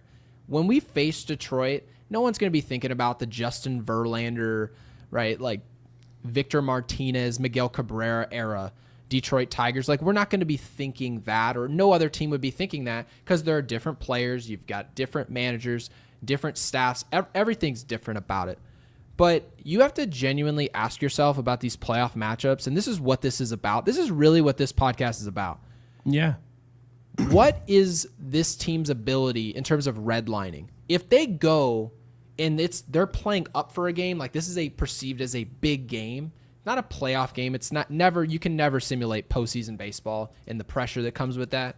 But this was a big game. Like when they throw games on Apple TV, it tells you that Apple was like, that's a big game. That's a big game. And they don't think much deeper than that. They just sort of know what the narrative is coming into this game. And everyone knew the Yankees want to send a message, and we came in here and farted on national television. That's what happened. We got destroyed, and it was embarrassing. So there's no other way to put that. And the only way that the Yankees are going to be able to show we should have confidence maybe coming into a World Series. They showed what they could do against the Padres earlier this year. They won a series against that team, and you know what? If they lost some of those games were all competitive. They all looked like close games where anyone could win. But you look at this Dodgers series, is that the takeaway? Does it feel like we should have won 2 games here? Did it feel like it could have went either way? I personally felt like it went exactly like I would have guessed, and that is not a good thing. So, yeah, Ed, different things can happen in different, areas of the postseason, but this is the team we don't want to see. This is our new Houston. So I think people should get used to it, and if they want me to change my tune, I would love to do that. But the Yankees have to play their way out of this. I can't help them. No, and that's really what it comes down to. So tomorrow night, we are also, by the way, we just got into June. So, well, at least on the East Coast. So weather is still beautiful in LA, by the way. It's still, so yeah. June 1st, we got 7 p.m. Eastern time on ESPN. Okay. Yoshinobu Yamamoto taking on Ryan Yarbrough. And we're going to make some Profit X picks, and we're going to wrap up the show, because otherwise Daniel Day-Lewis is going to star in our motion picture. Yeah, let's make these quick. And I think we know where we're going with this. There is no possible way I'm hopping on a broadcast filled with 700 people, almost 5,000 total. Yes. And going to lie to you guys and tell you I believe I would put my hard-earned money for the Dodgers to lose this game tomorrow. I believe the Yankees are showing up tomorrow. Ryan Yarbrough starting. For those of you, I know Double A in the super or in the chat was asking who was starting. It is Ryan Yarbrough and Yamamoto, right? Yamamoto, a pitcher that we were after. He chose the Dodgers. He has every right to that decision, and he has shown he's that $300+ million arm. He showed it last year in the postseason, showed it somewhat in the regular season. It's going to be tough sledding tomorrow. I do not like that pick. So I'm not taking, let's just not take the Dodgers, because that's bad juju. Terrible. Yeah, no. So let's just stick to over-unders. I think that's our lane right now. Yeah, so props. The New York props. So Ryan Yarbrough strikeouts. I'm going to avoid this. I'm going to avoid Yamamoto. Okay. I think Yamamoto can get over 6.5. I think Yarbrough can get 5. But I also thought Will Warren could get 10, against a good team, right? I mean, we saw it. So Will Warren had 2 today. Dodgers are a patient team. We saw Yarbrough kind of got aided his last start. He was great, but he got aided a little bit in his last This start. chat is so funny, man. I love our audience. First of all, I don't know if I've seen Rick in there yet. This chat is so fun. He says Wells will be swinging at air all day. Oh man, he's got to swing at that first, that first fastball strike pitch because love it, Rick.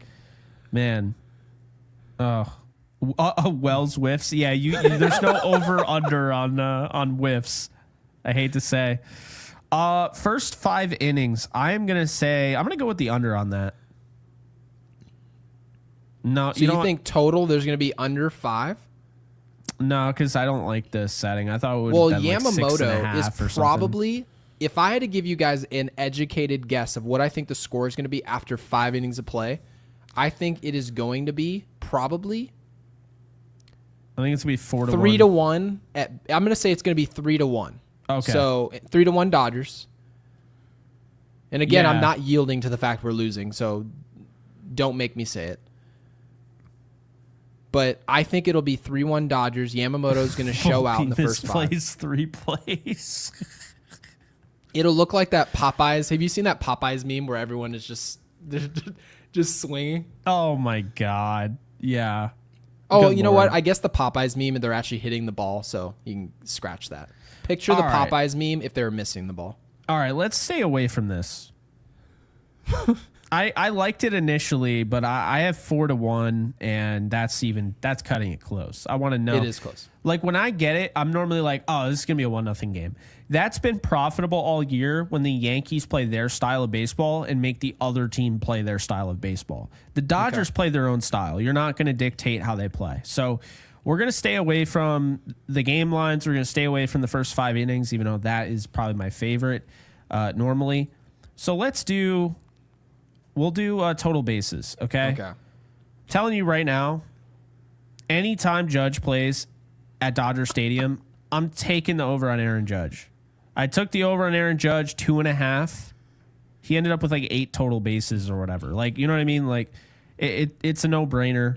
So I'm going to take Judge. Okay. I'm also going to take Ohtani. He was a little quieter today for his standard.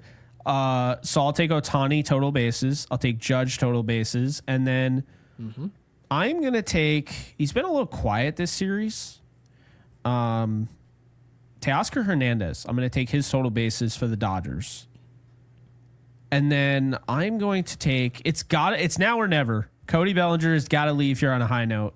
That was my pick. I was taking the over. He plays well against the Dodgers. Except for the last 2 days, but yes. Except for the last 2 days when he's a member of the Yankees, but that's neither here nor there. We're going to make the assumption he comes back to the median here, gives us a performance in Game 3. We need it. We need something to happen. Something has to happen, this is the gist of it, that you weren't expecting. Yes. For them to have a chance. And it's going to have to be, guys are going to have to hit Yamamoto that maybe weren't in the past. So, and I think I see someone new here. Roy Wilcox says, hello, I'm new here. Been a fan for 48 years now. You guys are great. Thank you for your hard work. And I think we get swept. Thank you, Roy. I'll tell you right now, we were super high morale with that. And I was not expecting him to say we were getting swept. Oh, I know. Love it though. Welcome in, Roy.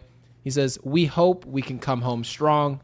Yeah, it's been a long road trip. Yeah, but welcome in, Roy. Again, make sure you subscribe and hit the bell so you're notified. We go live after every game, but welcome in. We really appreciate you joining us. Yes, welcome in. By the way, of course, just typical. The 2 games the Yankees lost, the AL East actually gained some ground. So now we have 2 teams that are 5.5 games back instead of 7 and 8. Who are those teams? Tampa and Toronto. I just don't want them to think that they're good all of a sudden because they're above 500 and then not trade us players. You know what I mean? That's how I'm looking at it. That makes a lot of sense. That's how I'm Baltimore technically. Wouldn't you agree that some of the players we want are from Baltimore? Yeah, I mean, Urias would be a good fit. I would love Urias. I would say that's a home run. If we get Urias, I'll be genuinely happy. So, I mean, I can't even believe... Dude, we literally went out of our way to go to a Yankees-Orioles game that ended up going horribly wrong. But we went out of our way to go to a Yankees-Orioles game last year because that was like to win the division over the Orioles. And now we're talking about them almost same exact roster, just without, a few guys, obviously Corbin Burns being one of them. Yeah, they're 21-36. They're out there trick-or-treating as baseball players. Not even playing baseball. That's a bad baseball team. And I was fighting with the White Sox. We were worried about this unit last year. They lose a couple players. Mind you, they didn't lose a ton. Like, their rotation is definitely banged up, not the same. They weren't aggressive in the offseason. They brought in Tyler O'Neill, made a lot of sense. So I think a lot of people like that pickup. There were even Yankees fans who were like, wait a minute, Verdugo's gone. Tyler O'Neill would have been a pretty good fit. And we didn't go do that, right? We bring in Dominguez. Yeah, he would have been. Good fit. He ends up hurt. Gunnar Henderson's not the same. What's his name? Was the catcher? I forget his name. That's how bad he's playing. Yeah, Rutschman. He's in 220. So you're just not going to win games that way. So, yeah, the Orioles are not a threat to anybody. I don't think they're even going to possibly play themselves into a situation where they think they should hang on to any talent. Like, O'Hearn should be traded. The other dude should be traded. There's a lot of guys on their team, veterans, that should be traded. They just should. But, hey, at least they'll have good picks. At least they'll have good picks. Was it Jeff Passan? Is that how we say his name? He'll probably still predict Baltimore will be a better team than us in 2026. He just thinks the Yankees are cheeks every year. Yeah, it's so funny. He had the Yankees in 4th place this year. And he does a good job. Like he just does a good job. For whatever reason, we just don't do it for him. I'm not sure why. Yeah, I mean, I don't know. Picking the Yankees to be bad is like, it's like picking the Eagles to be bad when you know they have a starting quarterback. Like, as long as they have a starting quarterback, they're going to be competitive every year. They have Howie Roseman as the GM. You know what I mean? They've been consistent when they have a starting quarterback. When they have injuries, Matt Leinart can go play quarterback for them right now. Yeah, I mean, when they have injuries, right? Everybody has injuries, but like when they have like severe injuries or whatever, and that happens during the season, can't predict that. But like preseason, I don't know how you would have thought the Yankees were going to come in 4th place. You might not have thought that they would win the division. They still haven't, so I'm not trying to say that like it's over. But like, I just don't get the 4th place thing. I also didn't get Baseball Reference, which I think is a great site as well. Mm-hmm. Oh, what did they that had them say? Winning 77 games last year. So it's like, come on. You know what I mean? And last year they had Juan Soto. So I really didn't understand that. But yeah. 77 games? Yes. Did they not remember that we had Aaron Judge gone for half the season in 2023? That's why we won 82 games? You know what people don't realize about Aaron Judge's season? What? So he missed the second half. He had 37 home runs.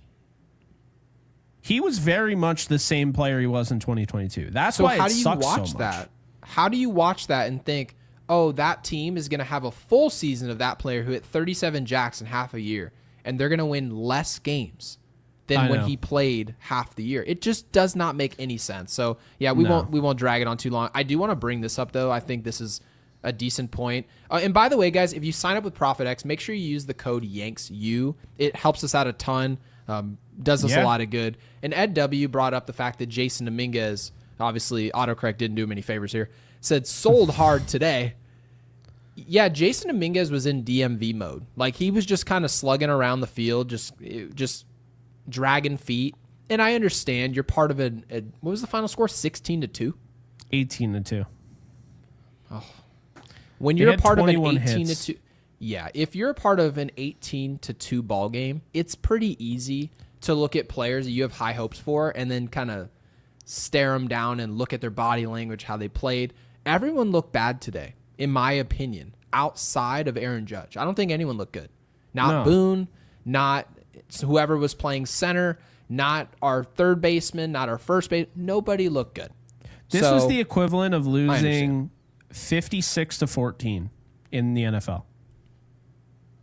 Right, and then picking apart like, well, this guy wasn't running his routes hard. That is true. Like, Ed is technically exactly correct. But, I mean, it was a wash of a game. The game stunk. So yeah, and it's just like when it gets out of hand, they're human beings. We can sit here and say they get paid X amount of dollars, but are you going to be 100% going for it every single play? Are you going to risk injury in a game that means nothing? Because it already means nothing. They're already down by 10, So that's the stats counted. Hey, we got a new super. I think this is a new person. Hey, Ken. Appreciate Ken you. with the 5 says, look at what the Dodgers 8 through 9 hitters did. and I'm assuming Max Muncy here. Not Munchie. Not Munchie. Autocorrect tried to do its devil, thing. Man. Autocorrect, I don't think ever in its history. Oh my God, dude. Has ever been right. Their 8 and 9 hitters. Their 8 and 9 hitters are Edman and Kim, and they went for a combined 8 for 9. They scored 5 runs. I think silence is best in this moment. 4 RBIs. There was a home run from Hye-Seong Kim. He was hitting 422, by the way. Yeah, those are the edges of the roster. So that's why, by the way, last thing I'll say here, this is why Jake and I have said, yes, you're going to look at the deadline and say, I want this guy because he's really good. He's great. I want this guy because he's great. We want a great bat because adding a great bat makes your team a lot better. We agree. Yeah. But getting marginally better around the edges, getting DJ LeMahieu off the field, putting somebody else out there that you perceive as a good player, just a good player, serviceable, highly serviceable, can do the job, right? You look up, you don't see B-Boss. Yes, B-Boss has a certain skill set that can be helpful from day to day. He takes great at bats. He doesn't hit the ball very hard. There's some good, there's some bad. But you bring in a veteran, maybe someone at the deadline, who can give you quality performance over some of the nothingness we've gotten around the field. This Yankees team would be a lot better. So, yeah, Ken, I love that you made us bring up essentially the edges of their roster and what they did because they were great today. They destroyed us. Yeah, really. I mean, it's that simple. They just all around, all across the board, you just got to tip your cap. You might not like them, but you got to respect them. That's how I see it. And, you know, say what you will about the Dodgers. I like that they bring in a crowd because when the Yankees play them, I mean, we have close to 5,000 views on this. This is now it's June on the East Coast, but this was a May baseball game. We went live after losing 18-2 and almost 5,000 views. Yeah, it makes you almost want to play the Dodgers every series of every game, so we can go 10-152 on the season, set the all-time loss record. Oh my God! Yankees Unloaded would set a views record. So seriously, guys, we really appreciate you guys, especially all the supers. You guys were getting involved. It helps the show go, keeps it interesting, and we only had like 2 or 3 things to talk about. We got punched right in the jaw, and there was plenty to talk about in the end. So. Jordan 7 says, you think Ohtani's on Profit X? Oh, my God. I'm one of those people who doesn't really care. Either way, I don't care. I didn't want Ohtani suspended for his career. I think that would be stupid. And there's also no proof either. Like, you have to have ironclad proof. Also, didn't they lose the dude who took the fall for him? Like, didn't he not report? Something like that, yeah. Yeah, I'm pretty sure they have no idea where he's at. The way you said that, like, I don't know where the hell he is, but pretty sure. Yeah, this, by the way, DeAce Avenue with the 2. Thank you for the super. Says, I'd love for us to go after Ahmed Rosario. All he does is produce. He produces everywhere he goes, and yet somehow, some way, Jake brought this up. Nobody wants to keep him. We're not sure why. We're not sure if it's the defense. If it's certainly not the bat. No, I don't know. No idea. It's maybe a Tommy Pham situation where. I think he's the infield version of Tommy Pham. I said it. Is Tommy? I thought Tommy Pham was really liked. By who? Like I thought he was like a team guy. Am I getting him confused with somebody else? Well, I mean, I don't necessarily know what people say about him in the locker room. The only thing I really remember is that he slapped, was it Jock Peterson over fantasy football, which isn't really an indication of much. Oh, no. Yeah, I got confused. He was the dude that wasn't the team guy with the whole fantasy football thing. Like, he freaked out about it. He freaked out about it. Everyone kind of laughed at it. It was weird. But yeah, that was weird. I think Ahmed Rosario, and by the way, DeAce, I agree with this. I just think he's one of those vets that just kind of gets his 1 or 2 year deal. He's never really a part of the future. Teams kind of look at him as a stopgap. He'll give us performance, and then they just kind of punt him and move on. Same exact thing with Tommy Pham. Tommy Pham really hits everywhere he's gone. Not sure how he's hitting this year, but he's been good. He's always been that like deadline trade that ends up hitting. Tommy Pham slapped Mike Trout. Is that true? No, I don't think that's true. I don't. I feel like I would have heard about that. Yeah, and Tommy Pham is Walmart Gary Sheffield. Walmart Gary Sheffield. What? No, he is. If he is if my dad is Gary Doctor, Sheffield. if my dad is Dr. Pepper, he is Dr. Thunder version. No, he is. no, he you're is not even doing it right. Tommy Pham compared to Gary Sheffield is like, all right. So Gary Sheffield is like the whole Walmart like store. Like he owns the whole store, right? Just the whole structure. Tommy Pham is the shopping cart. Right. Or have you ever had someone sell you a pair of fake AirPods at the mall? Oh no. Yeah, that's what he would be in comparison. Yeah, So yeah, obviously this is with all due respect because Tommy Pham's had a really nice career. He just hasn't stuck anywhere. I really think it's age related. It's not performance. It's more of you're not part of our future because you're too old for it. You're not young enough for us to stick around for a decade. But he's just this little tweener. But he gives you performance. So, credit to Tommy Pham. He's had a great career. But, dude, this comment section is literally goated. Like I'm not kidding. Yeah, Ken says at least Judge is fun to watch. No. I just hope it's not in vain tomorrow. So Jake, anything else? Appreciate you, Ken. Yeah, I got to hit on some of these. First off, good praise for your dad. Mm-hmm. It's right. I mean, he should be in the Hall of Fame. And then we have Pablo Reyes gave up more hits than he has. Is that how many hits did he surrender tonight? I gotta find it. Let's see here. He might have. That might not be wrong. Let me see. Does he have 3 hits on the year? He gave up 5 hits, and he has 5 hits. Is he? Don't tell me. Is he 5? I'm guessing his hitting. Is he 5 for 26? Right on the nose. No way. Yes. Oh my God. I swear to you, I hope people don't think I cheated with that. I promise you. Wow. What made you say 26? Like, I thought you would have been like, is he 5 for like 20 or 25? And you're like 26. And I was like, that's well, it's never going to be round. It's just never going to be round. And then plus, I don't know, you go to a casino, you never pick the number 20. You pick 21. You got to pick something. I picked 20. Yeah, and Raul with the 5. Thank you, Raul, for that. He says, I listen to you guys while I drive my commercial truck every day, but Kevin Long, haven't heard that name in a while, is a great hitting coach. What is up with ours now? I don't really have a problem with our hitting coach, to be honest with you. Yeah, I don't either. I don't have a problem with that, but we really appreciate you listening. And by the way, our episodes now, I'm glad I finally remembered this. I told myself before we went live, I was like, I'll just tell the audience. Our show is now on Spotify. They're being updated. I believe it takes an hour to get up there. So by the time your morning drive comes around, our show is available on Spotify. So please make sure you hop on there, leave us a 5-star review, leave a comment. We'd really appreciate it. Helps us out a ton. But yeah, Raul, just in case you had to listen on YouTube, I mean, we'd love to have the numbers here on YouTube because, I mean, this is our bread and butter. But if it's better for you on Spotify, it's all, by all means. And this is true, BC. And then they made the mistake of signing somebody who wasn't as good. Who's Sean Green? Yeah. I said it. Sean Green did hit 4 home runs in a 1 game, though. That was pretty cool. Yeah, I mean, Sean Green was a good player. He wasn't Gary Sheffield. Well, yeah.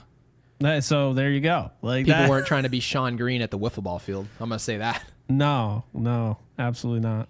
And Bill, I'm for sure I haven't seen this before. Bill L with the 2 says smack back to reality. Was that like a rap? Like a like were we doing like lose yourself? Yeah. Bill L sounds like a rapper. Smack back to reality. Yeah, like LL Cool J, Little Bill, something. But yeah, I mean, I guess I would agree. Like, I know it's a downer, but this is a wake-up call for the Yankees. As you put it, full stop. This is a wake-up call. You guys can have a great regular season. You guys can go win the American League least. You can go win. You can go power through. You can go find a way to go beat Detroit, right? Detroit is a great team. They're a really good team. They deserve a ton of respect for what they're doing. That rotation's deadly. And if the Yankees go out there and they find a way to beat that rotation, the Dodgers feel like you can go do that. We're going to go dogfight over here in the National League. And if we see you, we've kind of got this in our back pocket that we know who you are. We know who you're trying to change yourself into, but we know who you really are at the surface. So it'll be interesting to see if this Yankees team can get out of their heads, because I want to give credit to the Dodgers. They deserve it. You don't win 18-2 because a team came and laid down and they stunk. You also have to go out and take it. They had great at-bats today. But, man, right now, yeah, this was a snapback, a punchback. We got thrown back into the back seat, and we've got to find our way somehow back into the driver's seat. Pile drive. Yeah. Pile driven. Stone cold stunner, choke slam through the ring, sent to hell, whatever you want to call it. Yeah, it was a Kane choke slam is what it was. With the mask and all, and the fire shooting out like crazy. Or it's a 619 in the face. I already know. What, the comment section, what we want them to drop in? Yeah. What is it? So first off, answering the prompt, did the Dodgers just prove the Yankees are not contenders? I disagree. They absolutely did not prove that. They did prove they just own the Yankees. So the Yankees have to do something to mitigate this. Best thing they can do is play hard tomorrow and hopefully win. But comment here, who was your favorite batting stance growing up that you used, if you played baseball, that you used or tried to mimic as your stance, or just in general your favorite batting stance? Drop in the comment section. Craig Counsell. Really? Yeah. Ugliest stance, dumbest stance ever. Albert made Pujols. No sense. I don't even know what he was doing up there. I really don't. Like, people told him, you're like, hey, what so was what it? do He you was all think? like, So what do you think you're gonna do? You're gonna put your hands like, are you gonna try to lower them and then raise them, while the pitch is coming in, or do you just want to have a standard stock stance? What are you thinking? He's like, how about this? What? Youkilis's was crazy. How do you come up with this? We're going to bring Kevin Youkilis on the podcast. I'll definitely go ahead and grab him. Oh, I want to know how these gentlemen came up with these stances. How? I'm like knocking stuff off my desk. That's how bad the stance was. It made no sense. By the way, quick little fun thing here. I won a raffle in I don't remember what year it was. This was in the early 2000s, maybe 2002. I won a raffle to go to Craig Counsell's camp. And it was a camp of 10 kids. It was this small, tiny camp. And he was going to bring us to Bank One Ballpark at the time. And I was going to get to essentially field ground balls and run the bases with Craig Counsell and take batting practice on the field. And I was with my dad at the time. He didn't take me. He